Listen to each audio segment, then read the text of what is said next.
Assalamualaikum warahmatullahi wabarakatuh. Bismillahirrahmanirrahim. Alhamdulillah wassalatu wassalamu ala Rasulillah wa ala alihi wa sahbihi wa man tabi'a sunnatahu wa jama'atah min yaumin hadza ila yaumin nahdoh.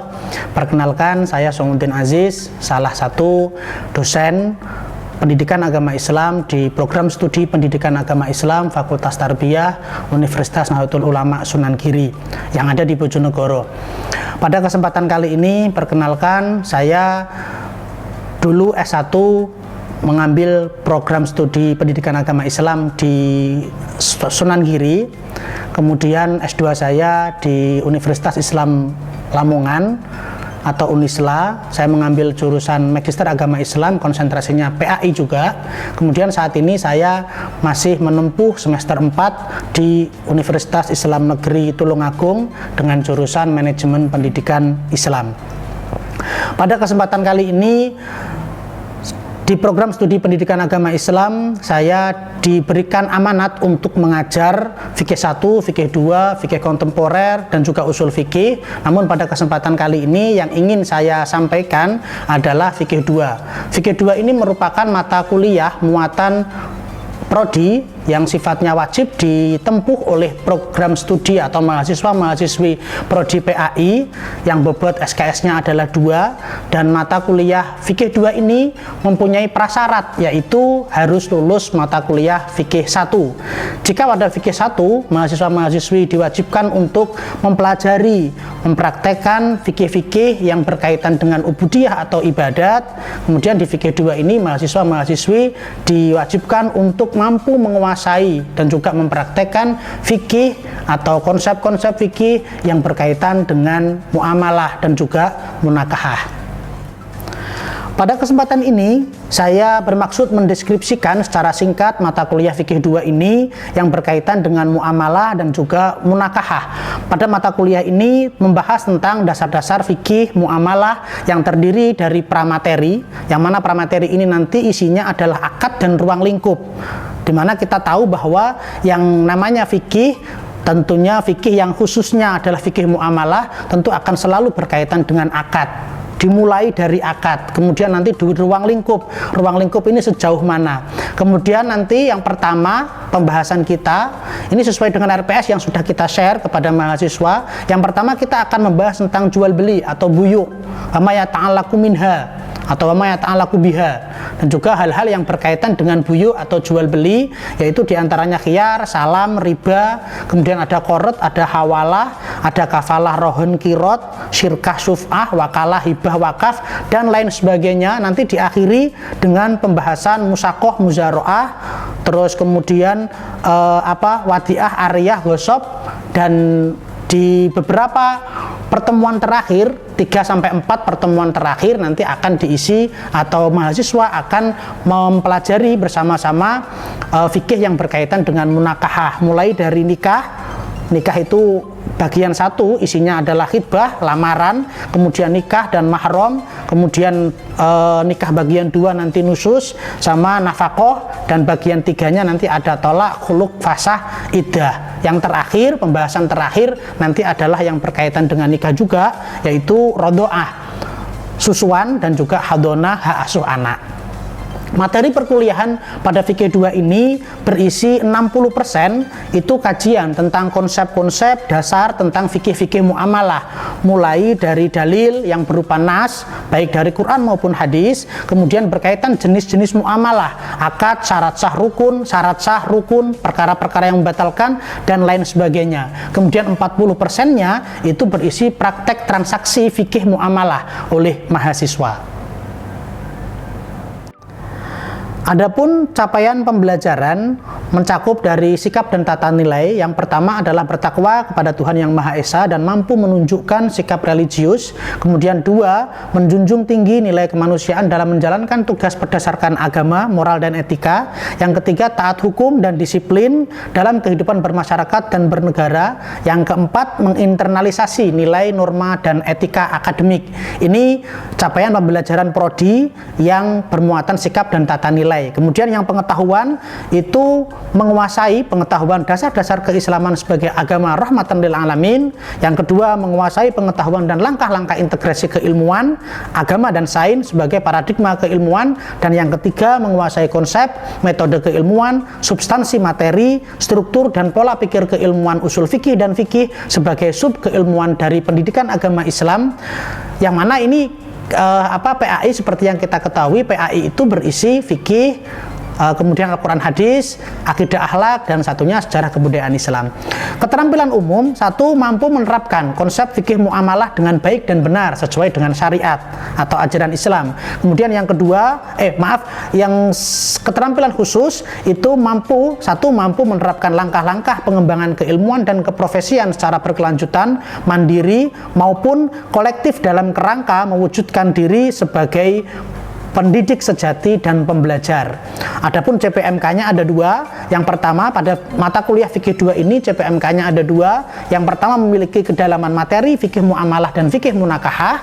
Yang kedua memiliki keterampilan dan mempraktekkan fikih muamalah juga fikih munakahah.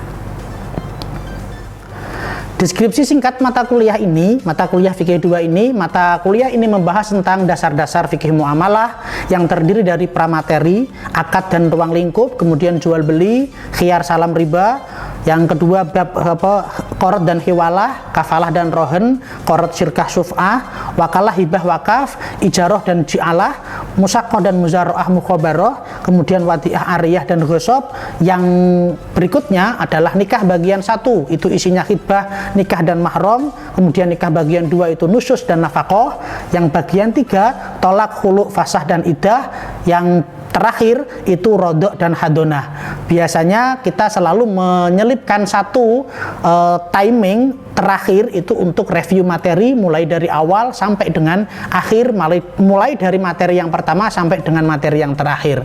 Kemudian materi pembelajarannya ketika kita di setiap sub atau di setiap tema itu kita nanti akan membahas tentang akad dan ruang lingkup, hukum, dasar hukum, syarat dan rukun, sunnah-sunnah, hikmah dan kajian multi interdisipliner. Ini yang selalu kita selipkan selalu ada di dalam setiap pembahasan bab-bab yang telah tadi kita sebutkan sesuai dengan deskripsi mata kuliah ini.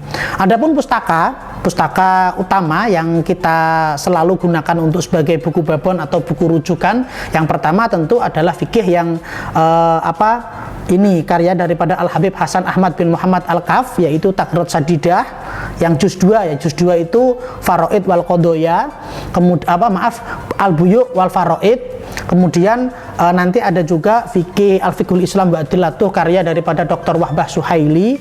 Ada juga Al-Fiqhul Manhaji karya Syekh Abdurrahman Al-Jaziri. Al-Fiqhu ala Madhabil Arba'ah karya Syekh Abdurrahman Al-Jaziri. Kemudian ada Mustafa Al-Hin, Dr. Mustafa Al-Hin dan Mustafa Dib Al-Bugho, itu adalah fikih manhaji. Itu tiga atau empat kitab yang kita gunakan sebagai kitab buku babon. Nanti tentu mahasiswa disarankan untuk mencari terjemahan bahasa Indonesianya ketika tidak mampu atau belum mampu untuk mengakses yang berbahasa Arab. Selain itu ada juga pustaka-pustaka pendukung, misalnya seperti bukunya Al-Mausu'ah Al-Fiqhiyah Al-Muyassarah, misalnya juga Bulughul Maram karya Ibnu Hajar Al-Asqalani. Kemudian ada Mustafa Dib Al-Bugho yang kitabnya itu At-Tahdzib, syarahnya Takrib itu. Kemudian ada juga beberapa kitab-kitab fikih yang lain seperti Fathul Qorib, Fathul Mu'in dan lain sebagainya yang menunjang. Media pembelajaran yang kita gunakan tentu bagi yang mampu untuk mengoperasikan, kita juga menyediakan perangkat lunak software, yaitu berupa Quran Kemenak versi Android maupun versi Windows, dan juga Maktabah Syamilah yang Isdar atau versi 3.64. Di situ ada juga Syumila NU, barangkali ada yang menggunakan itu. Tapi semua itu kita gunakan untuk menunjang mata kuliah fikih 2 ini.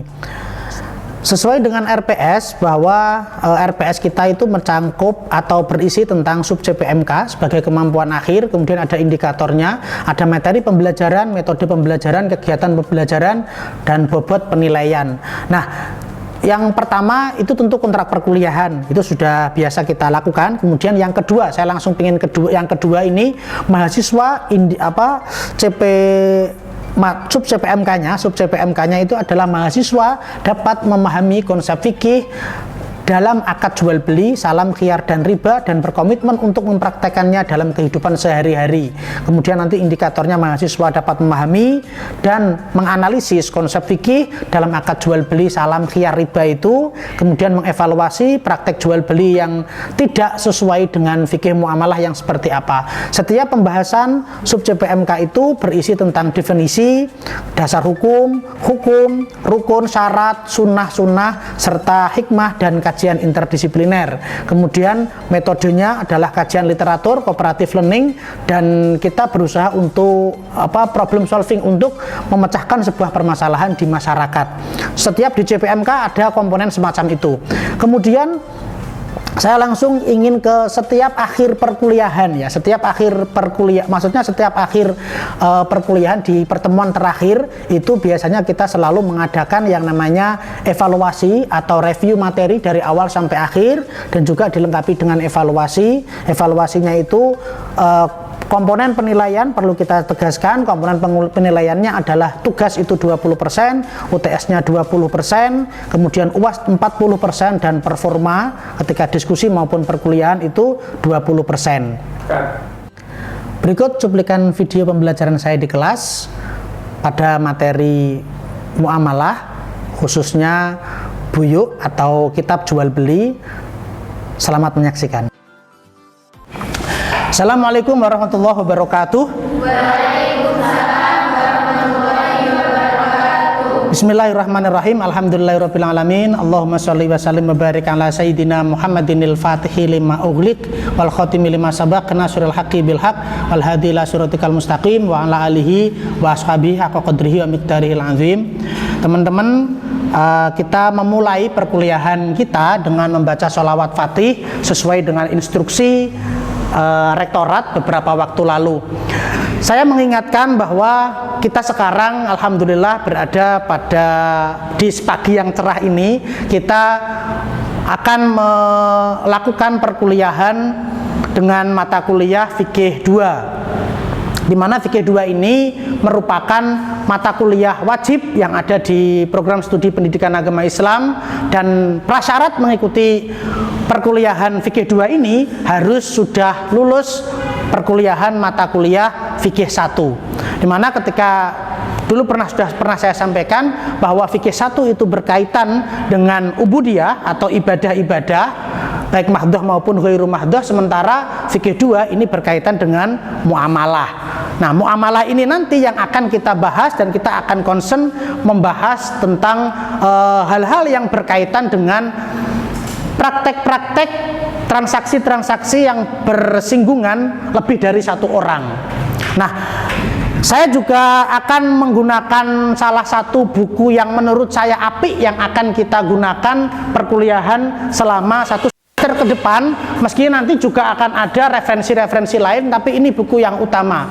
Ini buku Taqrirat Sadidah fil Masailil Mufidah ini ya. Ini merupakan buku yang ditulis oleh Al-Habib Hasan bin Ahmad bin Muhammad Al-Kaf Tarim sana, dan sudah ditashkhih oleh beliau Syekh Al-Habib Zain bin Sumaid Madinah, Mufti Madinah sana. Nah, di buku ini seperti yang filenya sudah saya share ke kalian, buku ini sudah sesuai dengan tema-tema yang ada di RPS kalian, karena sudah saya sesuaikan dan bersama tim teaching kemarin RPS-nya juga sudah kita share. Yang pertama, kita nanti akan membahas tentang yang berkaitan dengan jual beli dan wama yata'allaqu biha, hal-hal yang berkaitan dengan jual beli. Di sana nanti ada khiyar, ada ada praktek salam dan lain sebagainya yang banyak sekali. Nah, kita akan memulai perkuliahan ini dengan membahas masalah baik ya. Kita tahu Kitabul Buyu, bismillahirrahmanirrahim, Kitabul Buyu. Kitab ini saya pilih mengapa? Karena kitab ini sangat tematik dan juga sangat sesuai kemudian juga sesuai dengan keadaan sekarang, dan ini termasuk kitab yang modern, termasuk kitab yang kontemporer, sehingga kita pilih. Tentu kitab ini ala madhabi al-Imam Asy-Syafi'i. Ta'riful bai' atau lughatan, secara etimologi Kitabul Buyu ini ya, secara lughatan atau secara bahasa etimologi itu muqabalatu syai'in bi syai'in ala sabilil muawadhah, di mana yang namanya jual beli ini nanti merupakan transaksi apa ya, tuker-tukeran barang. Kalau dulu kita biasa mendengar ada yang namanya barter, sistem barter, begitu ya, barter. Dimana barter itu kan barang dengan barang. Ini juga sama, baik ini juga barang dengan barang. Hanya saja yang satu itu adalah mata uang, yang satunya adalah barang. Kalau sekarang seperti itu, dulu kan enggak, dulu kan masih pakai emas semua. Beli makanan pakai emas, beli bahan pokok itu juga pakai emas. Kalau sekarang pakai mata uang. Kemudian ini saya lanjutkan. Kemudian baik ini akdun syar'an ya, syar'an secara terminologi baik ini merupakan akdu muawadhatin maliyatin tufidu milka ainin au manfaatin alat ta'bid. Ini merupakan sebuah akad tukar menukar yang mana itu bersifat materi atau bersifat benda, artinya harta benda. Nanti akan ada penjelasan-penjelasan terkait dengan definisi-definisi di atas. Misalnya seperti syarhut ta'rif. Ini syarhut ta'rif ini adalah penjelasan terkait dengan definisi. Yang pertama akdun wa huwa al-ijab al-qabul. Yang namanya akad, semua transaksi-transaksi yang melibatkan lebih dari dua orang dalam fikih muamalah terutama yang kita bahas pada semester ini yang namanya akad itu adalah al-ijab wal qabul. Ada ijab dan qabul. Kharaja bihi al-mu'athah. Dikecualikan dari akad ijab qabul itu adalah sebuah transaksi yang sifatnya itu mu'athah, saling memberi dan saling menerima. Falayan aqidu biha al-bai'u alal masyhur fil madhabi al-Imam Asy-Syafi'i. Maka menurut pendapat al-Imam Asy-Syafi'i, madhab Syafi'i itu mengatakan bai'ul mu'athah itu tidak sah. Bai'ul mu'athah itu bagaimana? Seperti yang kita lihat, bahkan seperti yang kita lakukan saat ini, di mana ini kalau kita menggunakan mazhab Syafi'i yang referensi-referensi kitab-kitab klasik gitu ya, bai'ul mu'athah itu tidak sah maksudnya. Seperti yang kita lakukan, misalnya kita masuk KDS, kemudian kita ngambil barang, kemudian ditit gitu aja. Selanjutnya tadi saya sampaikan bahwa al-mu'athah itu ya, al-mu'athah itu falayan aqidu biha al-bai'u alal masyhur fi madzhabil Imam Asy-Syafi'i, sebagaimana yang kalian lihat di sini. Tapi tetap ada waqtaro al-Imam An-Nawawi sihhatahu. Imam An-Nawawi memilih pendapat yang mengesahkannya, dan ini merupakan pendapat mazhab Malikiyah. Fima ya'udhu an-nas biha bai'an, yang dimana jual beli yang seperti yang terlaksana pada saat ini itu juga meskipun mu'athah itu sah. Nah, ini definisi daripada akad.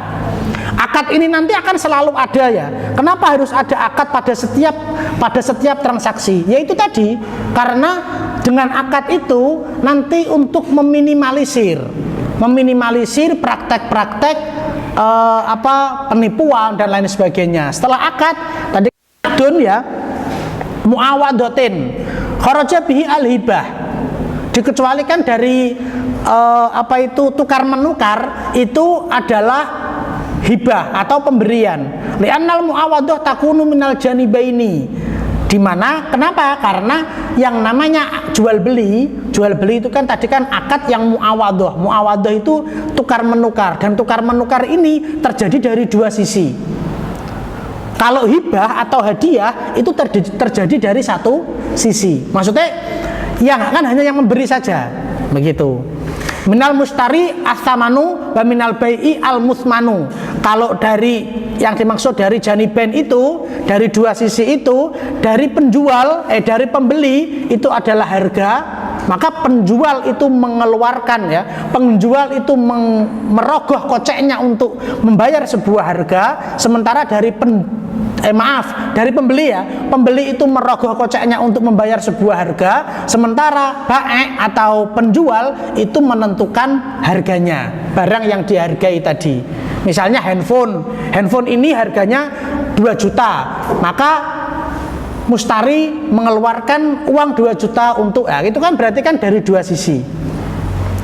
Maliyatin kharaja bihi an-nikah, dikecualikan dari kata-kata maliyah. Tadi kan akdun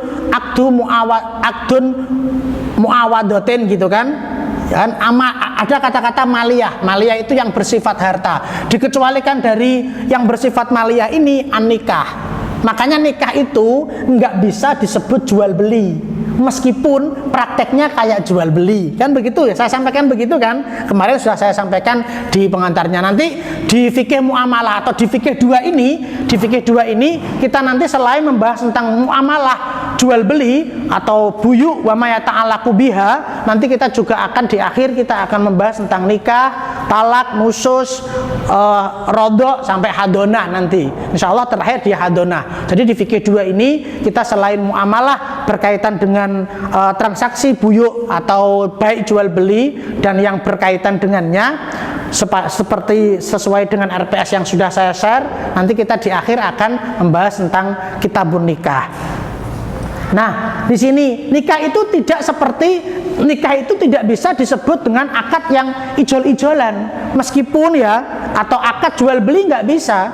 Mengapa nggak bisa? Karena memang meskipun akadnya itu seperti jual beli, di mana di situ ada pembeli atau jejakannya, kemudian ada wali yang punya anak gadis, dan di situ ada mahar yang seperti thaman atau harga, tapi tetap saja, jadi kan seakan-akan sebenarnya ya orang nikah itu kan, saya misalnya mau menikahi fulanah atau mau menikahi Zaidah gitu misalnya, atau Zaidun sama Zaidah misalnya, fulan sama fulanah misalnya, fulan itu mau menikahi fulanah, maka fulan ini kan ngomong kepada waline fulanah, kan begitu, seakan-akan fulan ini adalah calon pembeli dan walinya fulanah itu adalah penjual, sementara fulanah itu adalah mabeknya, seakan-akan kan begitu secara kasar. Tapi itu nggak bisa disebut dengan jual beli karena memang itu tidak bersifat maliyah, tidak bersifat harta.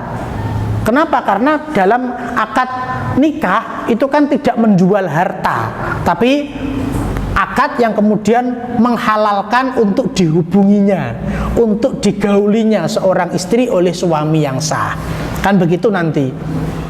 Barangkali ada yang pengen ditanyakan dari sedikit yang sudah saya jelaskan di awal, sebelum nanti kita juga akan lanjutkan ke berikutnya. Silakan angkat tangan. Apa tujuan jual beli, Pak? Oke, apa tujuan daripada jual beli? Memang benar, terima kasih. Jadi memang setiap praktek itu pasti ada tujuannya ya, ada maksud, ada makosidnya.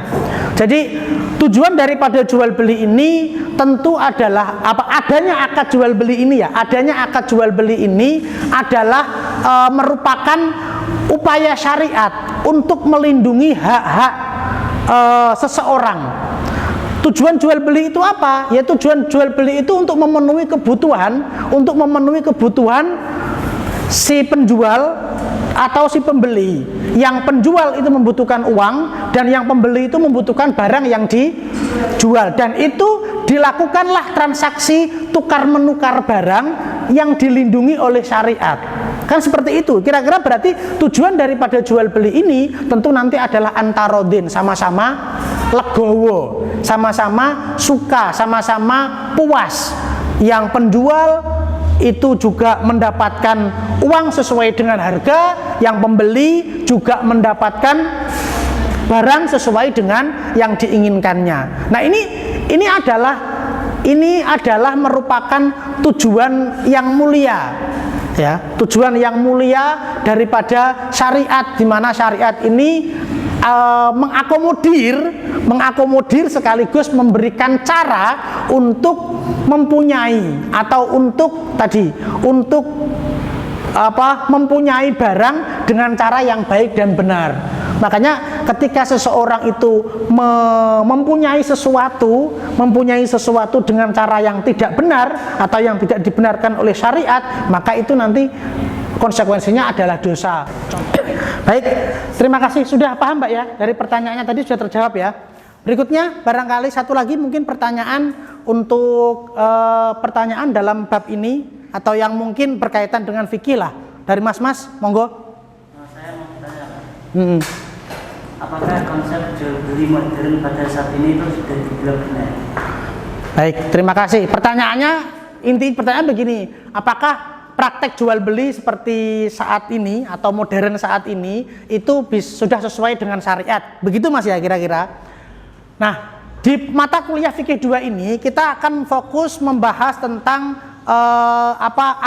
kitabul buyu berkait jual beli dan yang berkaitan dengan jual beli. Nanti di sana ada khiyar, ada salam, ada juga nanti kirot, kordu, ada musaqah, mukhabarah, muzara'ah dan lain sebagainya. Tapi nanti di semester 3 kita akan fokus mempelajari tentang fikih kontemporer. Di sana ada mata kuliah juga muatan prodi yaitu fikih kontemporer. Nah, di mata kuliah fikih kontemporer itu kita nanti akan fokus membahas tentang isu-isu yang kontemporer. Di fikih 2 ini mungkin saya akan membahasnya sedikit-sedikit aja. Termasuk misalnya praktek jual beli yang saat ini ada. Jual beli yang saat ini berbeda dengan konsep yang ada di kitab-kitab klasik atau kitab-kitab turos. Di mana sekarang misalnya di supermarket itu sudah jual belinya itu sudah tidak menggunakan suara misalnya. Ngambil terus ke kasir terus bayar gitu, nggak mengeluarkan suara sama sekali. Atau misalnya ketika di stasiun kita memasukkan uang 5.000, kelodak keluar teh botol misalnya, itu nggak ada penjualnya kan, penjualnya ya mesin itu. Atau misalnya kita Gojek, GoFood itu ya, atau misalnya jasa-jasa ojek itu ya, ojol itu kan macam-macam, dimana itu semua sudah berbasis aplikasi. Dan apakah itu bisa diperlukan syariat? Nanti itu akan dibahas secara khusus di fikih kontemporer. Tapi kita kembali ke pembahasan ahkamul bai' ya. Tadi kita bab pertama ini bai' ini ahkamul bai'. Hukum jual beli itu ada 5. Kenapa ada 5? Ya sesuai dengan hukum taklifi. Sesuai dengan hukum sebenarnya hukum itu ya isinya ya hukum itu ini. Nanti nikah hukumnya juga 5. Ada yang wajib, ada yang mandub, ada yang makruh, ada yang mubah, ada yang muharram atau diharamkan. Itu isinya hukum taklif ya seperti ini. Wajib kabai it'am lil mutarri idza kana fadilan ala hajatil bai'. Hukumnya jual beli itu bisa menjadi wajib manakala ini contoh, misalnya kabai it'am, jual makanan kepada orang yang orang yang terpaksa atau orang yang dalam kondisi darurat. Idza kana fadilan an hajatil bai'i walam tasmah nafsuhu bi badlihi majanan. Ini wajib menjual ketika seseorang itu dia tahu misalnya ada tetangganya tetangganya yang kelaparan, sementara dia itu juga butuh duit dan dia nggak bisa memberikannya secara gratis, makanya ya dia wajib menjual itu gitu. Mandub kabai'i kulli syai'in fihi manfaatun linnas. Hukumnya jual beli bisa sunnah itu seperti penjualan atau jual beli terhadap berbagai macam sesuatu yang memang ada manfaatnya. Karena memang tidak boleh menjual sesuatu yang nggak ada manfaatnya. Kemudian bisa makruh, bisa mubah, bisa juga haram. Haram ini nanti itu juga dibagi. Ada haram yang ma'asihah, haram tapi sah, ada haram tapi nggak sah. Jadi ini ini saya langsung ke sini ya. Haram yang sah. Haram tapi sah, seperti misalnya jual beli ba'dal adzan atsani li sholatil jumu'ah. Jual beli yang dilakukan setelah adzan kedua ketika hari Jumat. Jual belinya sah, tapi dia haram. Haram tapi sah. Wa bai'is sayfi liqati tarik, atau menjual pedang bagi pembunuh. Sampean ngerti kalau seseorang itu mau membunuh tapi sampean jual pedang kepadanya, jual pisau kepadanya. Ada juga penjual beli yang haram tapi tidak sah. Haram juga tidak sah. Idza talla syartun min syurutil bai' ka bai'il mudamin wal hasati wal mulamasati. semua praktek-praktek jual beli yang tidak menepati syarat dan rukunnya, dan itu nanti akan selain haram, itu juga tidak sah. Terima kasih, sampai jumpa minggu depan. Wallahul muwaffiq ila aqwamit thoriq. Wassalamualaikum warahmatullahi wabarakatuh. Demikian cuplikan video pembelajaran saya mata kuliah fikih 2 pada materi jual beli. Semoga bermanfaat dan menginspirasi banyak kalangan. Terima kasih. Wallahul muwaffiq ila aqwamit thoriq. Wassalamualaikum warahmatullahi wabarakatuh.